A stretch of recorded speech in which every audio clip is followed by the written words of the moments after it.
UP विधानसभा में budget पर चर्चा के दौरान सीएम योगी का सपा पर निशाना, का आस्था के साथ खिलवाड़ करती है सपा। बीजेपी सबका साथ सबका विकास की बात करती है। बजट पर चर्चा के दौरान सीएम योगी ने कहा कि हम हर बजट में विशेष क्षेत्र पर ध्यान देते हैं। 2025-26 के बजट में वंचितों को वरीयता दी गई। सीएम योगी ने कहा कि इस साल के बजट में राज्य के चहुमुखी विकास पर जोर है। हमने ऐसे लक्ष्य तय किए हैं जो 5 साल में हासिल कर लेंगे। सीएम योगी ने कहा कि यूपी देश की दूसरे नंबर की अर्थव्यवस्था बना है। टैक्स कलेक्शन को लेकर भी आरबीआई ने यूपी की तारीफ की है। यूपी विधानसभा में महाकुंभ को लेकर बोले सीएम योगी आदित्यनाथ, महाकुंभ में किसी के साथ भेदभाव नहीं हुआ, अपराध और छेड़छाड़ की कोई घटना नहीं हुई। 66 करोड़ लोग आए और खुशी खुशी सुरक्षित लौटे। सीएम योगी ने कहा कि महाकुंभ को लेकर विदेशी मीडिया ने भी पॉजिटिव खबरें दिखाई। विदेशी मीडिया ने एक सुर में महाकुंभ की तारीफ की। यूपी विधानसभा में सीएम योगी ने इंडिया टीवी के editor in chief Rajat Sharma का जिक्र किया। कहा, रजत जी ने कुंभ को लेकर यूपी सरकार की तारीफ की।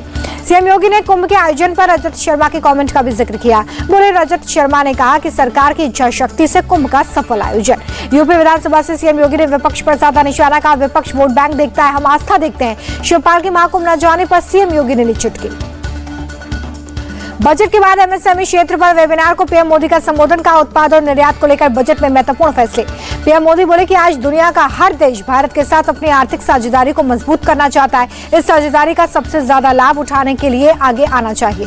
वेबिनार को संबोधित करते हुए पीएम मोदी ने कहा कि आज 14 सेक्टर्स को पीएलआई योजना का फायदा मिल रहा है। इस योजना के तहत 7.5 करोड़ यूनिट को मंजूरी दी गई है। पीएम मोदी बोले कि पीएलआई योजना से 1.5 लाख करोड़ रुपए से ज्यादा का इन्वेस्टमेंट हुआ है। 13 लाख करोड़ से ज्यादा का प्रोडक्शन हुआ है। 5 लाख करोड़ से ज्यादा का एक्सपोर्ट हुआ है। प्रधानमंत्री ने कहा कि देश में एमएसएमई की संख्या बढ़कर 6 करोड़ से ज्यादा हो गई है। इसमें युवाओं के लिए और ज्यादा रोजगार के अवसर तैयार होंगे। पीएम मोदी ने गुजरात के वनतारा संरक्षण केंद्र का दौरा किया। पीएम मोदी ने वनतारा में सुविधाओं का जायजा लिया। वनतारा में एशियाई शेर के शावकों को दूध पिलाते हुए पीएम मोदी दिखाई दिए। तेंदुए के शावक के साथ खेलते भी दिखाई दिए। बिहार विधानसभा में तेजस्वी के बार बार टोकने पर फायर हुए नीतीश कुमार। बोले, तुम्हारे पिता को हमने ही बनाया, 2 बार आप लोगों के साथ आए, दोनों बार गड़बड़ किया तो निकाल दिए। नीतीश कुमार ने तेजस्वी यादव को फिर बच्चा कहा। बोले, ये बच्चा ऐसे कुछ नहीं पता इसके पिता के समय में क्या क्या होता था। बहस के दौरान नीतीश कुमार ने कहा कि पहले बिहार की हालत एकदम खराब थी, शाम के बाद राजधानी में कोई घर से नहीं निकलता था। नीतीश कुमार के भाषण के दौरान विपक्ष ने किया वॉकआउट। नीतीश बोले, विपक्ष भाग गया, अगले चुनाव में इन्हें कुछ नहीं मिलेगा। तेजस्वी बोले कि नीतीश जी का हमेशा एक ही टेप बजता है, 2005 से पहले वहां पर कुछ नहीं था। अगर ऐसा है तो यहीं से पढ़कर नीतीश जी इंजीनियर कैसे बन गए। शायराना अंदाज में तेजस्वी यादव का नीतीश सरकार पर हमला, का सरकार खटारा, सिस्टम नकारा, मुख्यमंत्री थका रहा, आम आदमी फिर रहा मारा मारा। नीतीश कुमार का सम्राट चौधरी को गले लगाने पर तेजस्वी का तंज, कहा दूसरे डिप्टी सीएम विजय सिन्हा का खून जलाने के लिए नीतीश जी ने गले लगाया। बिहार विधानसभा में तेजस्वी यादव पर बोले, राज्यपाल का अभिभाषण काफी कंफ्यूजन भरा था, पता नहीं 2005 का अभिभाषण पढ़ रहे थे या 2010 का। विधानसभा में तेजस्वी यादव सम्राट चौधरी की तीखी बहस। सम्राट चौधरी बोले, मुझे वो दिन याद है जब आपके पिताजी ने जेल भेज दिया। पटना में विधानसभा के बाहर पूर्व मुख्यमंत्री राबड़ी देवी ने किया प्रदर्शन। आरजेडी विधायक रहे मौजूद। बिहार विधानसभा में झुंझुनू लॉलीपॉप लेकर पहुंचे आरजेडी विधायक मुकेश रोशन। झुंझुनू बजाकर बजट का विरोध किया। केंद्रीय मंत्री गिरिराज सिंह ने बिहार बजट की तारीफ की। कहा कि इसलिए प्रधानमंत्री ने लाडला मुख्यमंत्री बताया था, ये बजट विकास करने वाला। बीजेपी सांसद संजय जायसवाल ने बिहार बजट की तारीफ की। कहा, लालू यादव के कार्यकाल में बजट 30,000 करोड़ रुपए का होता था, अब 3.25 लाख करोड़ रुपए का है। पंजाब में किसानों के प्रदर्शन से सीएम भगवंत मान नाराज। बोले, हर दिन विरोध से आर्थिक नुकसान होता है। भगवंत मान बोले कि मेरी नरम दिली का मतलब ये नहीं है कि मैं कार्रवाई नहीं करता। कल किसानों के रवैये से नाराज बैठक से छोड़कर चला गया। भगवंत मान पर बरसे किसान नेता सरवर सिंह पंडेर। बोले, भगवंत मान ही पंजाब की इस हालत के लिए जिम्मेदार है। सीएम मान के साथ किसानों की बैठक बेनतीजा होने के बाद एक्शन में पुलिस। भटिंडा जिले में करीब 1 दर्जन जगहों पर छापेमारी, कई किसान नेताओं को हिरासत में लिया गया। बैठक बेनतीजा रहने के बाद किसानों ने किया चंडीगढ़ में कल विरोध प्रदर्शन का ऐलान। किसानों के ऐलान से पहले पुलिस का किसान संगठनों के नेताओं के घर पर रेड। महाराष्ट्र के सरपंच संतोष देशमुख मर्डर केस में बड़ा एक्शन। चार्जशीट के बाद धनंजय मुंडे का मंत्री पद से इस्तीफा।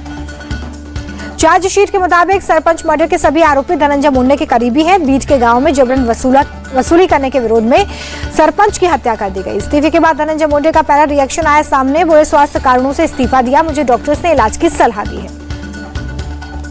धनंजय मुंडे के इस्तीफे पर सीएम फडणवीस बोले कि मैंने इस्तीफा स्वीकार कर लिया है, आगे की कार्रवाई के लिए राज्यपाल को भेजा है। धनंजय मुंडे के इस्तीफे पर आदित्य ठाकरे बोले कि सिर्फ धनंजय मुंडे का इस्तीफा काफी नहीं है, पूरी फडणवीस सरकार बर्खास्त तो महाराष्ट्र में कानून व्यवस्था बेहद खराब है। मुंबई कांग्रेस के पूर्व अध्यक्ष भाई जगताप बोले कि गृह मंत्री के पद से इस्तीफा दें, फडणवीस महाराष्ट्र में पूर्वकालीन होम मिनिस्टर बनाए। धनंजय मुंडे के इस्तीफे पर कांग्रेस नेता नाना पटोले बोले, वारदात के इतनी देर बाद इस्तीफा क्यों? सरकार में अभी भी कई दागी मंत्री हैं, गुनाहगारों को बचा रही सरकार। धनंजय मुंडे के बचाव में आया एनसीपी अजीत गुट। छगन भुजबल बोले कि नैतिकता के आधार पर मुंडे ने इस्तीफा दिया। पिछले साल दिसंबर में हुई थी बीट के मस्सा जोग गांव के सरपंच संतोष देशमुख की हत्याकांड की दिल दहलाने वाली तस्वीरें आई थी सामने। निर्वस्त्र कर बेरहमी से पाइप और दूसरे हथियारों से की गई थी सरपंच की हत्या।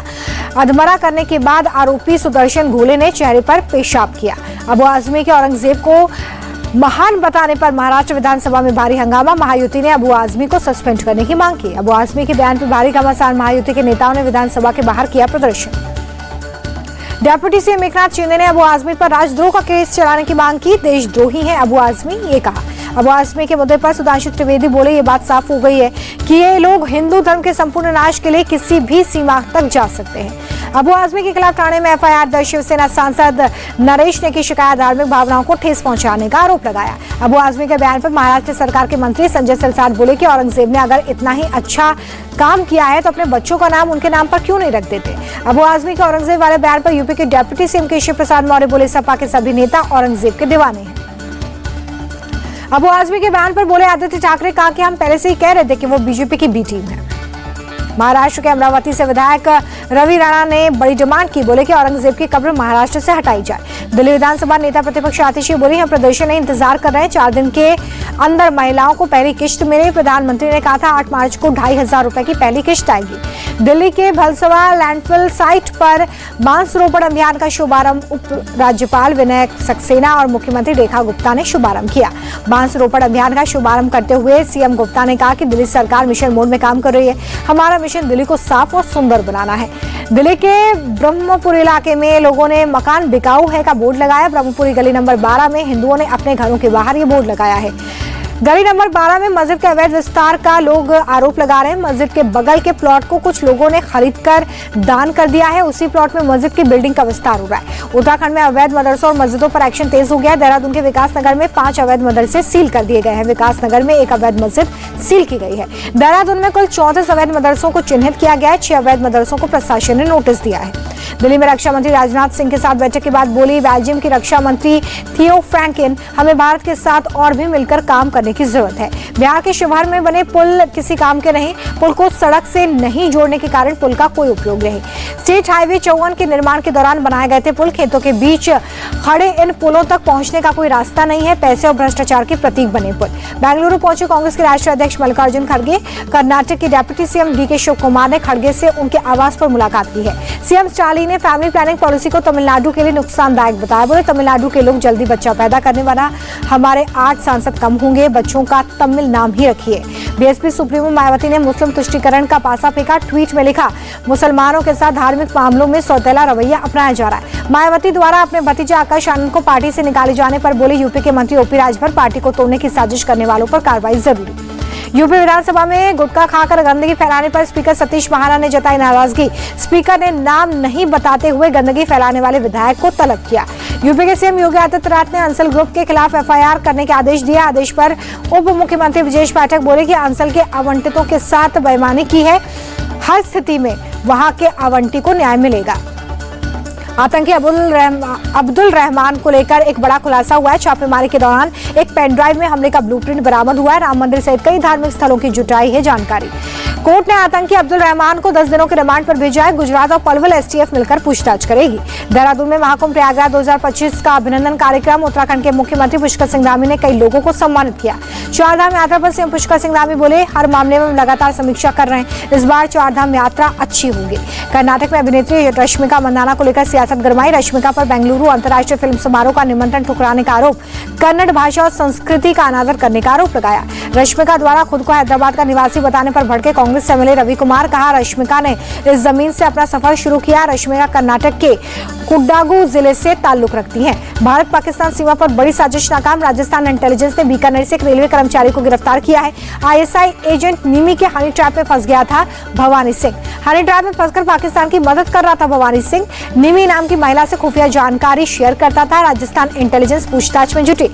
गाजियाबाद के मोदी नगर इलाके में बुलडोजर एक्शन। कृषि भूमि पर सोसाइटी के रूप में बनाई जा रही आवासीय कॉलोनी को जमींदोज किया गया। अजमेर के विजयनगर ब्लैकमेल कांड मामले में स्थानीय प्रशासन की कार्रवाई। नगर पालिका ने अवैध निर्माण को हटाया। इलाके में कब्रिस्तान को भी बंद कर दिया गया है। कोलकाता में एक ही परिवार के 3 लोगों की मौत से मचा हड़कंप। शुरुआती जांच के मुताबिक 2.5 साल के बच्चे की हत्या के बाद पति पत्नी ने खुदकुशी की। परिवार के मुताबिक संपत्ति विवाद के चलते दंपति ने खुदकुशी की है। घर की दीवार पर लिखा सुसाइड नोट। जांच में जुटी है पुलिस। राजस्थान के बालोतरा में जासूसी के शक में पुलिस ने एक युवक को पकड़ा। सोशल मीडिया के जरिए जुटाई जा रही है जानकारी। तमिलनाडु के विरुधुनगर में एक फैक्ट्री में भीषण आग। फिलहाल किसी के हताहत होने की जानकारी नहीं। महाराष्ट्र के नासिक में एक कार गैरेज में आग लग गई। मौके पर फायर ब्रिगेड की टीम। किसी के हताहत होने की जानकारी नहीं है। दिल्ली के यमुना खादर इलाके में झुग्गियां तोड़ने की मुहिम। लोगों ने पहले ही अपनी झुग्गियां खाली कर दी। कांग्रेस नेता हिमानी नरवाल की मां ने आरोपी सचिन को मौत की सजा दिए जाने की मांग की। आत्महत्या की भी धमकी दी। कहा, वो पुलिस की कार्रवाई से संतुष्ट नहीं। भोपाल में युवक की चाकू मारकर हत्या। गांधीनगर में पिता के सामने युवक की पहले पिटाई और फिर हत्या कर दी गई। दिल्ली के ज्योतिनगर इलाके में गोलीबारी की वारदात। 5 लोग जख्मी। 2 गुटों की झड़प में चली गोलियां। गाजियाबाद में NH-24 के पास कूड़े के ढेर में लगी भीषण आग। आसपास के इलाकों में अफरा तफरी। 2 हिस्सों में बटी Nandan Kanan express DDU junction से खुलने के कुछ देर बाद ही स्लीपर कोच की कपलिंग टूटने से हुआ हादसा। जम्मू कश्मीर में शोपिया के हरगाम इलाके में मुख्य बाजार में लगी आग। सुबह ये आग लगी, दुकानें जलकर खाक। लाहौल स्पीति में फिर हुई बर्फबारी। भारी बर्फबारी के बाद पूरा इलाका बर्फ से ढका। जम्मू कश्मीर के रामबन में सड़क पर गिरा लैंडस्लाइड का मलबा। जम्मू कश्मीर राष्ट्रीय राजमार्ग पर रास्ता बंद हो गया है। रास्ते को क्लियर करने का काम जारी है। बर्फबारी के बाद बनिहाल में पहाड़ बर्फ से ढक गए। न्यूनतम तापमान 3 डिग्री सेल्सियस दर्ज किया गया है। और श्रीनगर में डल झील में शिकारा की सवारी करते दिखे टूरिस्ट। श्रीनगर शहर में अभी भी सर्दी का प्रकोप।